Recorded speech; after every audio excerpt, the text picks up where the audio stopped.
if you're going to have sex in front of a researcher with an ultrasound wand, Dr. Dung would be a good, he's just so kind of matter of fact. He did offer to play some music, right, as well? Oh, God, yeah, he did. He goes, and I was kidding, and I said, where's the romantic lighting and music? And he goes, oh, wait, on my laptop, I have the soundtrack to Les Mis. Okay. Do-do-do, science chats with our favorite nerds. Yeah. Hi, I'm Wendy Zukerman, and today on the show, we are talking about the science of sex, and in particular, how scientists have desperately and awkwardly tried to study sex for decades. Yes. Today, we bonk, which is possibly the best word for sex, followed closely by stup. But bonk is also the title to Mary Roach's best-selling book on this very topic. And even though bonk was written a hot minute ago, it is still this fabulous, highly relevant book. The science is still mind-blowing. So today we are talking to Mary about her book. We uncover the mysteries of orgasms. We'll tell you how to sexually stimulate a pig, also a human. Yes. We'll talk about how to have mind-rippling sex. If you are listening to this on Spotify, you could be watching it too. It's on video. After the break, my interview with the amazing Mary Roach. Coming up.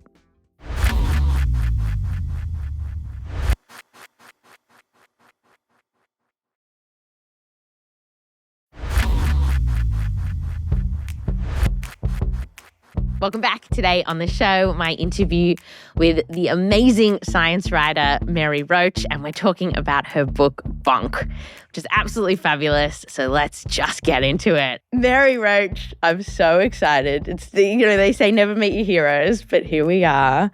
So thank you so much for joining us on the show. My pleasure. I have heard you say that in high school you thought science was a drag. What changed for you? When did you start to kind of fall in love with science?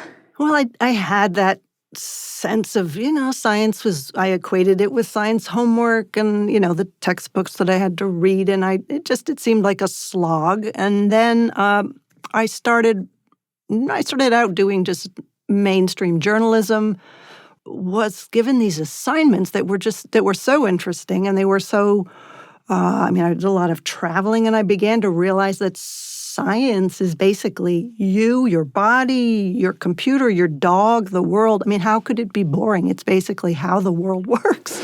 Science it's all about following your curiosity and just sort of asking why and how. And so then what made you want to write a book about sex, or really the science of sex? Yeah, I was looking around for another book topic. This is my third book, and around that time, I was looking through, it was an old back issue of some really kind of nerdy film journal. I don't remember why or what waiting room I was in, but there was a reference to the colposcopic films of Masters and Johnson, and I was thinking colposcopy, that's something to do with the cervix, and I'm like, holy crap, did they actually film inside a woman's body? And in fact, they did. They made a penis camera and they put it in, and the woman was like having sex with this phallus with a light source and a camera. And I was like, holy crap, that's my next book, sex research. Because how delightfully awkward is that to bring people into a laboratory setting and have them do sexual things, and you're the researcher in your white coat. And I just thought that scene is very Mary Roach. Got to do a book about that. What made it, it's a delightful and awkward and fabulous scene. What made it Mary Roach? Just science that you don't really expect. And I think also I'm drawn to the human body just because it is this kind of weird foreign planet, when you get beyond, we walk around mostly as minds, thinking of ourselves as, this personality and this mind, but we're in this big bag of meat and bones and stuff, and all this weird crap's going on, and that's kind of cool. It's almost like travel. I used to love to do a lot of travel for my reporting, and I, at some point, realized that the human body is kind of a foreign planet that is fun to play around on. Yeah, for sure. And particularly all these very important areas, but that we just don't probe or talk about that much, all the more the dark side of the moon or whatnot. Yeah.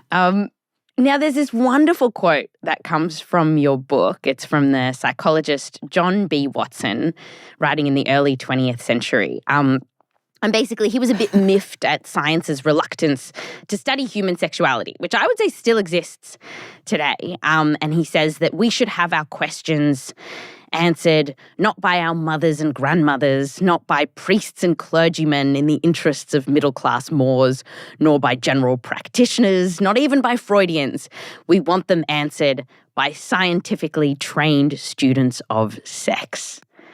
And I love this. It's true, and it's even more true today. We don't have so many Freudians, but we have influences and our own version of this. Why did you sort of open with this? It comes early in your book. I could see you smiling as you're remembering. What does this passage mean to you? Well, it was amazing to me when you think about the act of sex, even independent from fertility, just sex. This is a biological, physiological thing, and yet even up through the mid-1900s, you wouldn't find it in a textbook. Like a classic physiology textbook, there'd be no mention of like intercourse, arousal, orgasm, doesn't exist. Move along. And particularly for people who are having any kind of trouble sexually or with whether or not just not satisfied or not conceiving or whatever, it behooves us to understand. And it's not just, it's good to know because of the sake of knowing. It was also actually really helpful for people to know what could be going wrong. You look back at Robert Latu Dickinson, who was the one who got Kinsey interested in sex research. Kinsey had been studying gall wasps. Dickinson's like, hey, I got something a little more interesting for you. How about sex? Yeah. But Dickinson was this amazing guy he was a gynecologist, but he was very open with his patients. And he talked about how, he would have patients who were having trouble conceiving because they didn't realize, the penis has to actually go in there. They didn't know how to do it. And in which hole? It can't go in the butt. It can't go in the butt, not that hole. This hole. Yeah. This hole. Well, maybe that hole later, but, but they... Exactly. And people felt so uncomfortable bringing it up. Who do you ask? And who do you talk to? People didn't feel like they could talk to their partner or their doctor. And so anytime you can break down a taboo like that, I think it's a good thing. And it was really hard for Kinsey and Masters and Johnson, the early researchers. It was so taboo. What did you kind of learn about what it was like to be a trained student of sex or a science researcher back then? It not only difficult, and it's such a taboo, even more than today, but they were also quite creative, as you mentioned, with the penis cameras. And I really wanted to see that penis camera. It should be in the Smithsonian, and I tried to find it. Virginia Johnson's son was like, "Look, we don't want to talk to you." I'm like, "Well, where is it?" I finally heard that it had been dismantled, it doesn't exist anymore. No. I'm like, are you kidding me? Yeah. It was attached to a motor, and it was like, and the woman could control the speed, and they were cranking it up, and Kinsey didn't even have a lab. Kinsey was using his attic. People were coming up to the attic, and the creativity was kind of amazing. At one point, there was this, there was a belief that when a couple was having trouble conceiving, it's because the semen wasn't coming out enough. It wasn't shooting out, and there was this belief that it should be shooting out. And Kinsey was like, "No, it doesn't. It just kind of glops, and I'm going to prove this." And he went out and he hired a bunch of male prostitutes, set up a camera, and put down 2. I remember it was Oriental carpets, and had them jerk off and then filmed the stuff coming out and did show that it mostly just glops, although there were some people with some very, projectile ejaculations. But anyway, I'm like, he had a question and he figured out a way to answer it. Yeah. And that is super important because if you expect it to shoot out, so many people would think there was something wrong with them. And people who are having trouble conceiving would be like, oh my God, my stuff isn't coming out right. It's like, no, it is. You're good. It just needs to glop. Don't worry. It's a gloppy thing. It's not like a glorious fountain. And in your book, you mentioned you have a favorite line because you obviously you were reading Kinsey and Masters and Johnson. What is your favorite line of Kinsey's from sexual behavior in the human female, I think? Okay, here's my favorite line. There's lots, but this is the favorite. Okay. Cheese crumbs spread in front of a pair of copulating rats will distract the female, but not the male. I just love that. It's so and you good. know that he did that. He put the crumbs out Of course. and he watched, And the female's like, oh, what's that? Oh, something to eat. And the male's like, what are you talking about? Why are you even, oh my God. So one of the big questions you tackle in this book is female orgasm, is sort of this mystery of why females orgasm at all. Why, for those who've never really thought about it, why is this a mystery? Well, with men, orgasm is obviously tied to reproduction. You have ejaculation, which delivers the semen, and then this is how conception happens. So it's obvious what function it serves. And with women, it wasn't so clear. But there was, for centuries, this belief that it was tied to conception and that the contractions, uterine contractions that happened during orgasm, they thought there was this belief that they were sucking up the semen, like delivering it more quickly and therefore boosting the odds of conception. As far back as the 1700s, there was this belief that, and it was good for women because, if a woman was having trouble conceiving, they sort of take the man aside and go, like there was a famous line, who knows if it's true, Empress Maria, the Habsburg monarchy, Maria Theresa was having trouble conceiving, and the royal physician takes the husband aside and goes, it is, the opinion of the physicians that the vulva of Her Majesty should be titillated for some time prior to intercourse. Like, yeah, so let's make sure she's enjoying this. So that was, hundreds of years. That was a belief. Wow, how wonderful! Yeah, how wonderful, exactly. But to answer this question and really get into the deep mysteries of female orgasm across the animal kingdom, you went to Denmark to meet some pigs. Can you tell me about this adventure? And how did you tell me, how did you feel when you got that invite as well? Oh, I'm always very excited when somebody agrees because, I send these emails like, oh, hello, you don't know me, and you guys inseminate sows, and I've heard that you sexually stimulate the sow before you deliver the semen and that boosts the odds of conception. And can I come watch you do this? So, and they're like, sure, come on down. And I'm always very excited, when somebody says, yeah, you can come watch us stimulate the sows in the barn. This was the Danish National Committee for Pork Production was, I believe, the name of the group.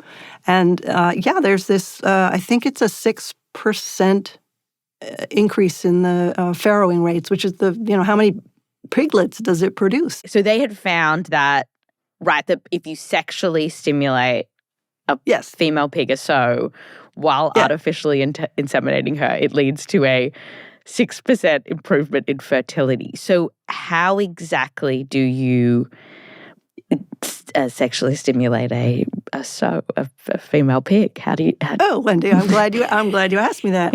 They gave me a poster of the different steps. I mean, what you do is not, with the exception of one step, it is not like anything you do with a human partner. Okay. Okay. I feel like I should be taking notes.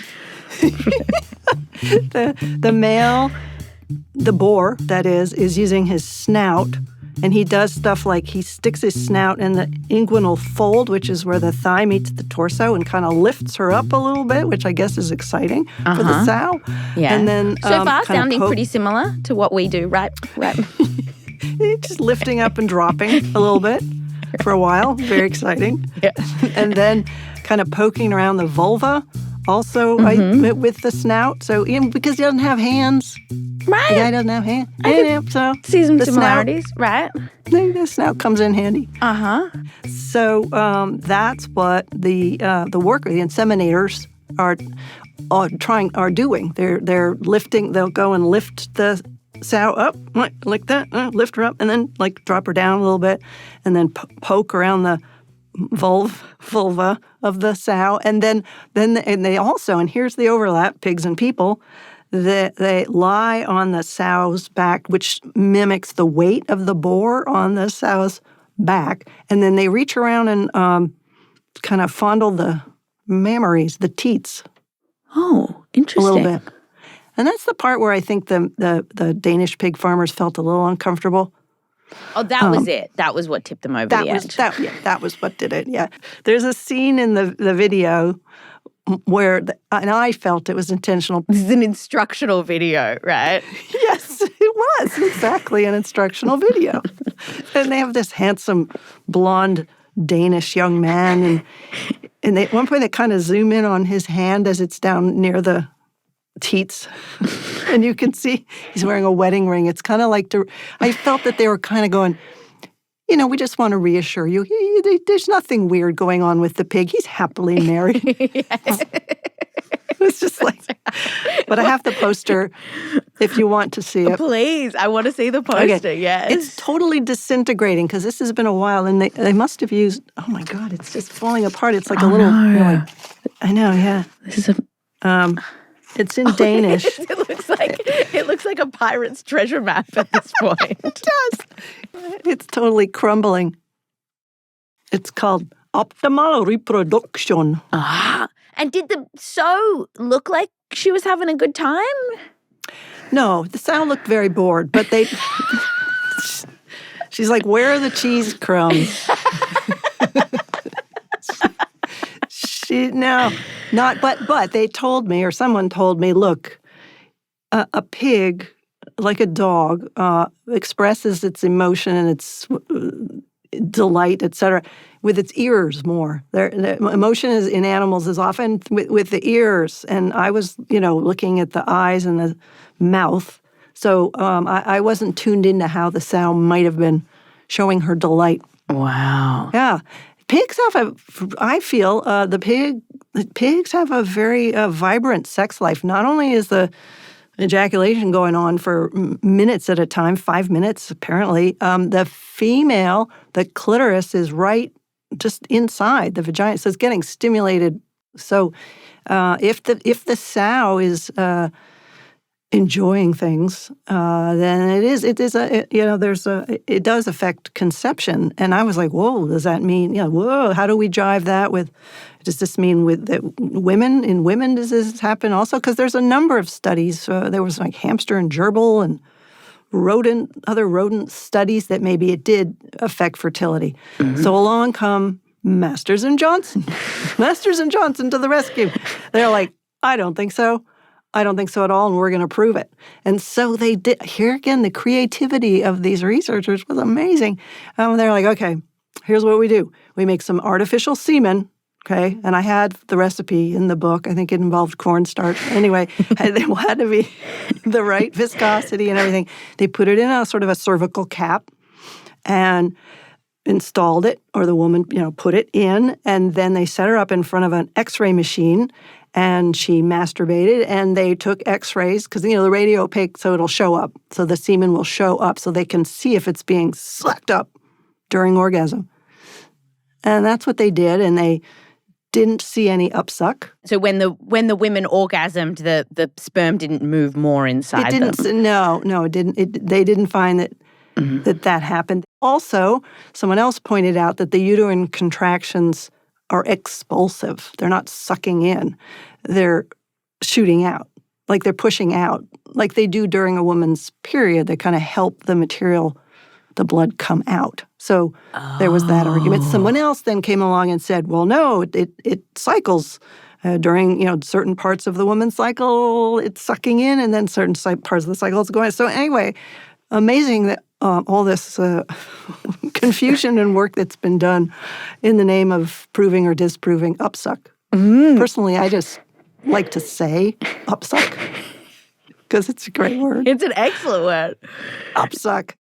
And then I did look into the research pool since you published your book to see if there's been any new exciting studies exploring what's going on with female orgasm. Why do those with vaginas orgasm? And it's funny that, the more things change, the more they stay the same, because I did find this study from just a couple of years ago that looks like it could have come straight out of Masters and Johnson. They got 6 women, put a sperm stimulant into their vaginas, and then they were asked to masturbate, but with the flip of a coin, it decided whether they were going to orgasm or not orgasm. And then they put a moon cup into their vagina and walked around for an hour. And then the researchers looked at what fell out. How much dropped out and how much was sucked up. Exactly. And in this study of only 6 people, they found that there was more retention of this sperm stimulant if they were to orgasm. It was large by about 15%, leading, of course, the tabloids in the UK to scream, women up to 15% more likely to get pregnant if they orgasm. Oh, wow. Well, yes, okay. Yeah. Good. Let them believe that. Yes, exactly, which is not that the study did not test actual pregnancy. So yes, but as you say, so we keep going back and forth on this. Why does this orgasm happen? And I'm excited to say the research will continue. It will continue. So in your book, you look at some fascinating sexual discoveries that have been made by scanning people either in an MRI or an ultrasound, and there is one case report that I cannot get out of my mind. In the book, you called it jaw-dropping. Do you remember, do you know which case report I'm talking about? The 7-month-old? Yeah. In utero. Okay, this is a 7-month-old male. A fetus. It's, wow. Yeah. And this was a sonogram, ultrasound sonogram, and the researcher, this was just written up as a letter to the editor in a journal, like, hey, I saw this and it's pretty weird. It's pretty interesting. And they have 2 still images from the ultrasound. One is there's the fetus and his little hand is right on his little penis. Oh, no, near it. It's near it. And then in the second image, he's grasping it. So it's 2 stills. But then if you read the letter, he says, the researcher, Israel Meisner, says that he observed a little guy playing with himself for like 15 minutes. 15 minutes? Yeah. That's right. But when you think about it, I mean, there's nothing to do in there. You're 7 months. It's true. months old. If you discovered that, you'd be like, "Well, this is going to make the time go faster." Exactly. It must have happened a lot. If we've got one case of it, there must be doctors who have seen this and are just turning a blind eye or something, right? Yeah, exactly. You would think so. Yeah. What did you think when you saw the images and read that case report? Oh, I just sprinted to the copy machine. This is going in the book.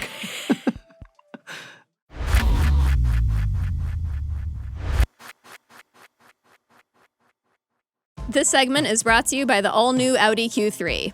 Here's an impressive fact. The Q3 features a roomy, comfortable, refreshed interior with a 12.8-inch touchscreen. Now let's go to Dinner Party Genius.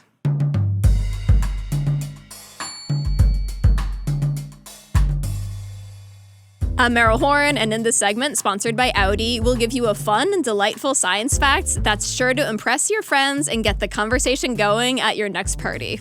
And to talk about this, I'm here with producer Ekedi Fausther-Keeys. Hey, Ekedi. Hey, Meryl. So do you struggle with small talk at parties? Yeah, sometimes. I really don't like when a lot of people are looking at me and expecting me to say something funny. Right? Yeah, it can be hard, but I have a fun science fact for you to help you out. And it's about nightmares. Do you struggle with nightmares? I do. There's this one that comes up quite a bit where I'm being chased through a building by a tiger, and the tiger can bust through different walls and climb through really small spaces, even though it's ginormous. That sounds terrifying. I'm sorry, but nightmares are super common, but we are not helpless. Science has a way to help us to stop having these scary dreams. So, yeah, there's this technique. Here's how it works. So first, you take your scary dream, but you kind of reimagine it so that instead of the tiger just catching you and mauling you or whatever, you kind of give it a happy ending. So maybe you're thinking of the dream, the tiger's chasing you, and then you have a magic wand and you turn around and go presto and change the tiger into a little kitten. And then the kitten's just meow, meow, meow, hiya, kitty. And it's not scary anymore because it's a cute kitten. And so after you have your happy version of the dream, when you're awake, you just think about that version of the dream again and again and again and again until it kind of gets cemented into your brain. And so the idea is to kind of retrain your brain while you're awake so that the next time you actually have the dream, that happy version will kick in and you'll end up with a cute kitten at the end. Oh my gosh, that's so awesome. I would love to have a cute kitten that's just crawling over me as opposed to a tiger that's mauling me. That sounds way better. Right? Yeah. I didn't know science did this. And so several studies find that this works really well. So yeah, and not only will you have a cute dream, but you'll have a great conversation starter at your next party. So do you think you'll use this next time you're at a party? Oh yeah, next time someone's telling me about their nightmares, I'm gonna come in like Doctor Who and just be well, presto, this is what you do. Perfect. Thanks, Ekedi. Thanks, Meryl. That segment was brought to you by the all-new Audi Q3. Here's a few more fun facts. The all-new Audi Q3 features more power and more space than ever before. Plus, Quattro all-wheel drive gets you there with confidence. It's built to impress, kind of like you at your next dinner party. Say yes to the all-new Audi Q3, made for the yes life. Learn more at AudiUSA.com. Welcome back. The brilliant, best-selling science writer Mary Roach is here with us. We're going to keep bonking along. You and your husband signed up to be guinea pigs in an ultrasound experiment. Tell us about this. What happened? Yeah. Well, it wasn't my plan to be a subject in this study. This was, an ultrasound study. So you could take this sort of moving image, three-dimensional image of whatever the body part was. And the researcher in question had done this three-dimensional imaging of a penis, erect penis. And the idea being if somebody had, say, Peyronie's disease, where the erect penis goes crooked, which can be kind of painful.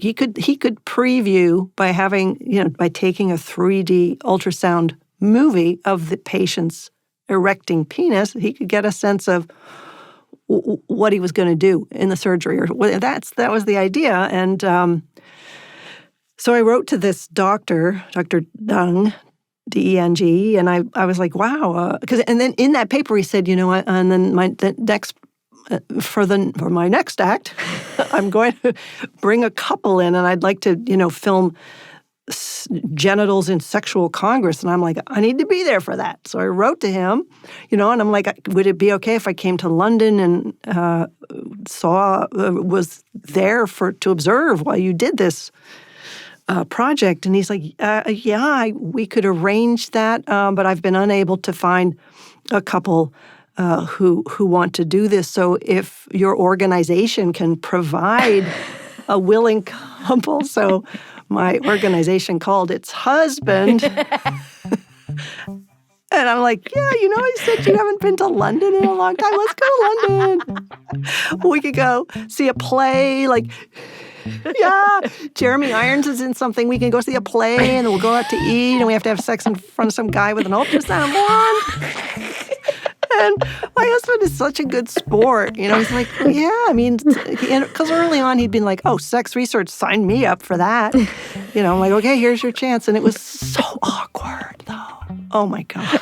Tell me everything. It was just so, because we're in the, it's after hours. We're in the radiology department. There's no one around. And we were first we're waiting for a while, and I'm sitting in the hallway, and then we see him coming down the hall, and Ed's my husband. He's like, here he comes. Oh my God. He was like, we were both just, why did we say yes? This is so weird.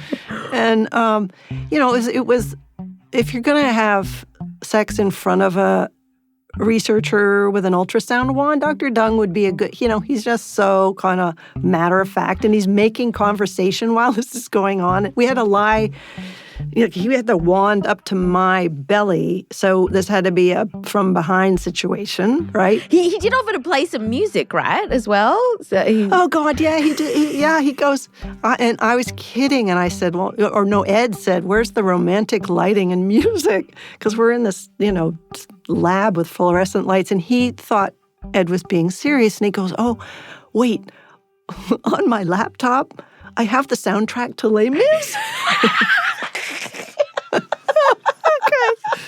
Okay. And he also gave Ed, it's like some stimulative literature, to quote Masters and Johnson's term for porn, but it was an issue of men's health or some Esquire, where there's one kind of not naked but scantily clad woman. He's like, okay. Okay, great. And we're wearing those horrible hospital Johnnies, the little the gowns, ugly, but and it was kind of chilly, back. so he's like, yeah, with the back open, and it's kind of chilly, so he's like, you can leave your socks on, so you got the scene, you have the scene. And afterward, Ed's like, I can't believe, well, also, Viagra was involved. Okay, I was going to say, because how could you possibly, yeah. So Viagra was used, exactly. So you go through all this effort, you fly to London, and then, right, and was it enjoyable at all? No, but yes, in the sense that I'm taking notes and I'm writing down what's happening, and I'm like, this is going to be so fun to write up. So I'm like the female with the cheese crumbs, because I've got a notepad and I'm writing, and I'm like, I don't know what's going on back there, but whatever. But I did feel kind of bad that I dragged Ed into this. I felt kind of bad. The instructions from the doctor that you describe in the book are quite funny. Now, he said, now please make some sort of movement in and out. Yeah. And then at one point he goes, I think it was something like, he's asking about, and the littlest one, how old is she now? And then he's like, you can ejaculate now. No. Oh my God. Wow, but Ed was able to ejaculate in that situation? Yeah. I think so. Wow. Yeah. And Ed's a people pleaser. He's a people pleaser. It's like, the worst sex ever for me. Did you get to see the images at the end, and did you learn anything? He did send me an image, and at some point I sent it to Slate, and they had it online. Oh. So it was on the internet. It's 2 seconds long. It's the most G-rated, X-rated footage you will ever. It's just like boop, in and out. In and out. Yeah. It's not very sexy. Yes. Okay, the last experiment I'm going to ask you about that you signed up for is you did use a vaginal photoplethysmograph. Plethysmograph probe. Yes. Which you describe in the book as Cinderella's tampon. You can see through. It's glass. It's glass. It's a little glass. It's like a little glass tampon.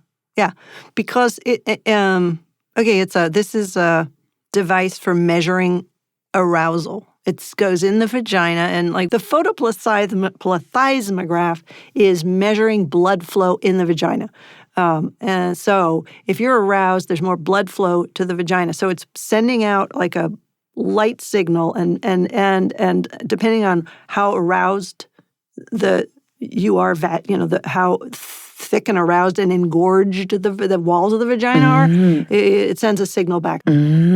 But this little see-through thing that's about the size of a tampon, and you put it in. And then this was a study about female arousal. And so I was a subject in that study. The interesting thing about when you study penises and them getting aroused, it's fairly obvious. They get erect, they get aroused. Not always. You can obviously feel arousal without erection, but if you have a vagina, it's more complicated, right? Because sometimes you can feel arousal, but you don't get wet. So it's not so clearly one for one.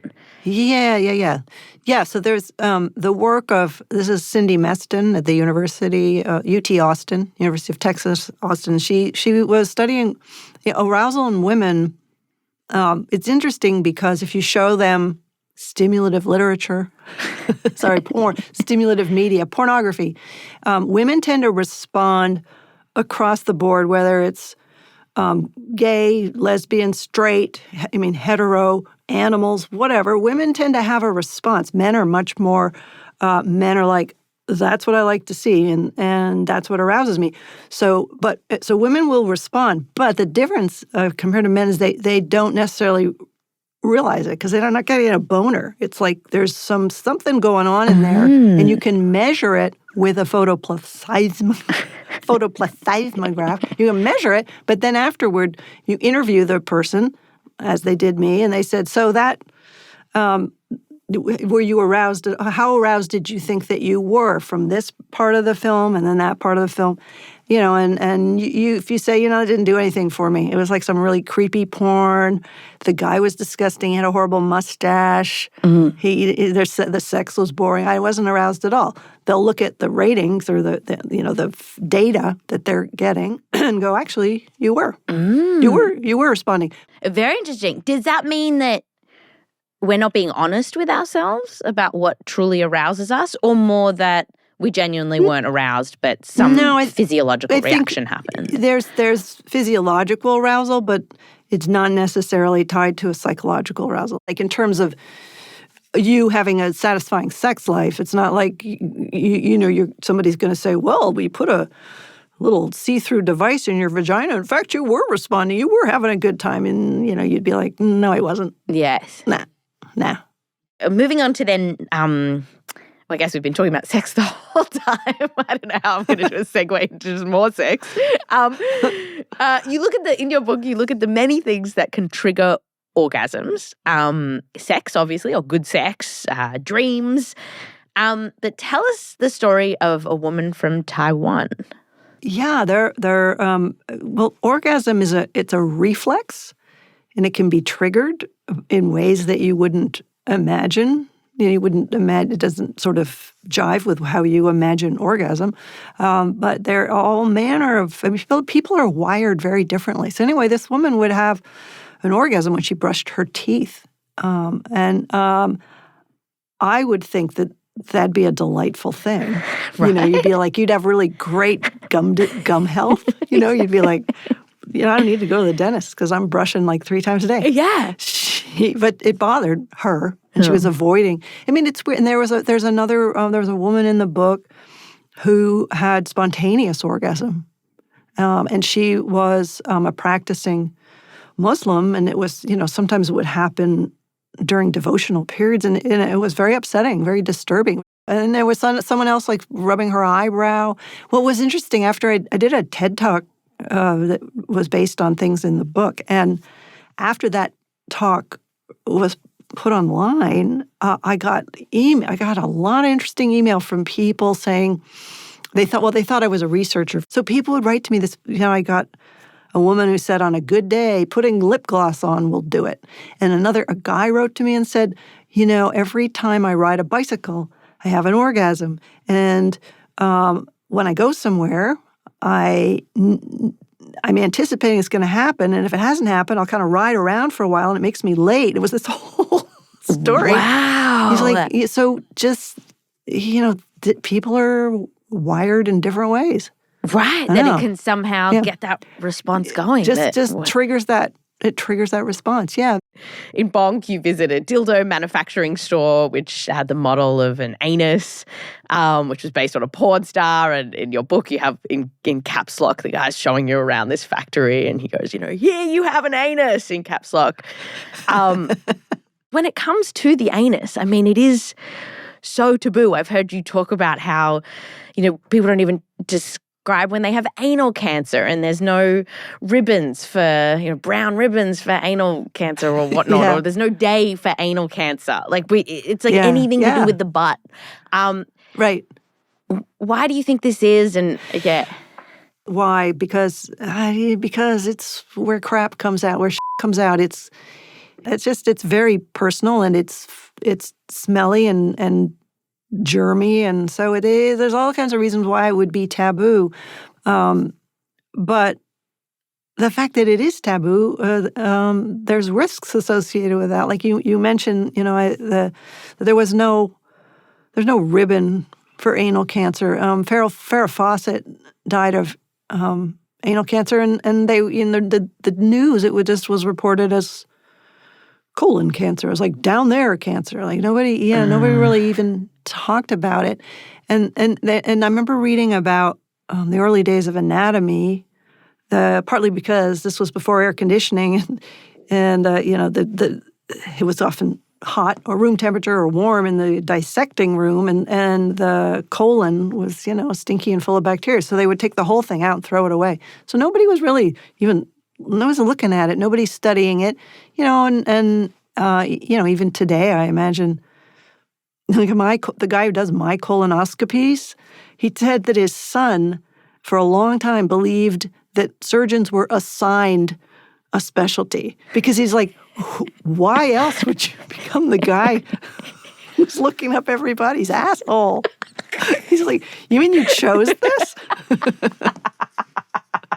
But with any taboo, whether it's the asshole or it's just something relating to sex, if somebody feels that they can't speak about it openly with their partner or with their doctor, then they're unhappy. They're putting their health possibly at risk, and so I think it's just healthy to talk about it. I mean, when the book came out, I remember my publicist saying, Mary, how are you going to promote this book? Are you going to just stand in front of like 100 strangers and say things like clitoris and orgasm? I'm like, yeah, that's what I'm going to do.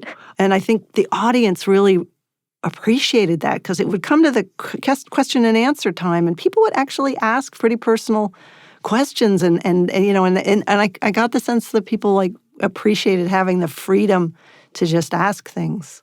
And that's why that's why I felt like these researchers were so heroic in a way, that they dared to break down that taboo, especially the 40s, when Kinsey was working, the 50s and 60s, Masters and Johnson, and Robert Latu Dickinson before all of that. And it's I don't know, I had a lot of respect for people who do this work. Yeah. It's interesting having, reported on a bunch of different sex topics, how I had thought we were so much more advanced than we are, but they still say it's so hard to get funding. It's so hard to be taken seriously.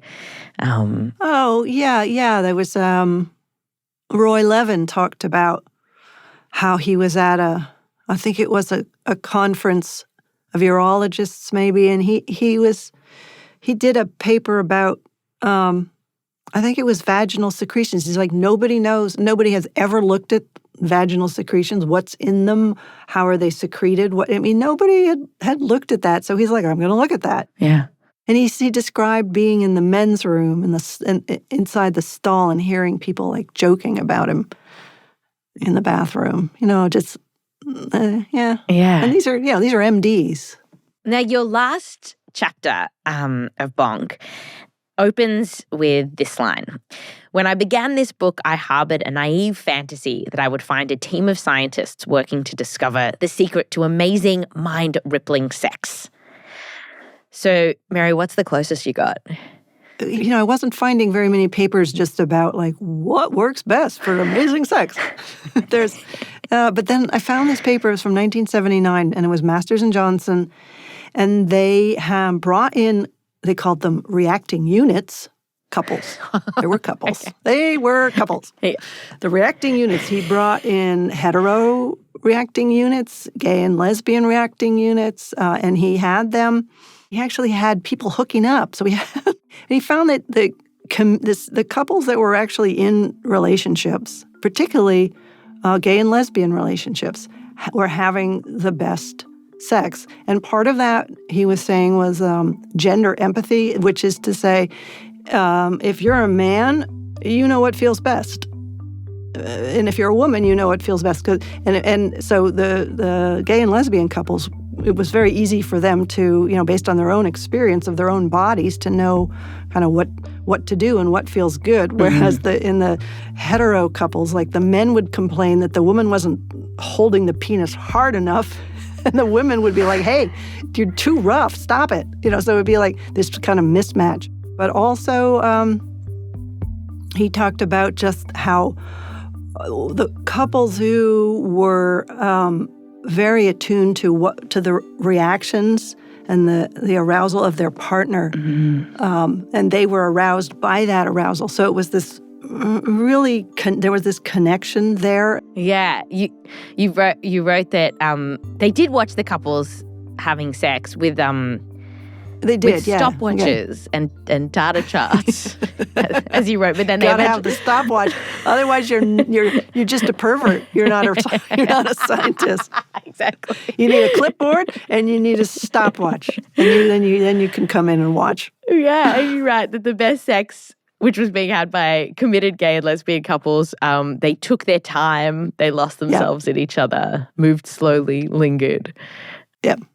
So that's if you're in a relationship with someone with different genitals to yours, there's ways to overcome this empathy gap with communication, I suppose. Yeah. To cap us off, we have a lightning round of oddball questions, which I suppose is sort of funny in the context of some of the questions I've been asking you about. But here we go. Are you ready? I'm ready. Yeah, we might even have a jingle by the time this episode comes out. What was your favorite title to a paper that you read while researching this book? Oh, definitely. Sexual intercourse as a potential cure for intractable hiccups. Oh. Yeah. Yeah, some guy was reporting like, if you have sex, the hiccups go away. And then he's like, I don't know if it's intercourse or orgasm that's doing it, but, unattached hiccupers, I love the demographic, unattached hiccupers, could try masturbation. This is a journal paper. Again, ran to the copy machine, get a copy of that. Also, attached hiccupers are also allowed to masturbate to solve their hiccuping. Yes. Amazing. All right, finish the sentence. Now that I know blank, I'll never look at my blank the same way again.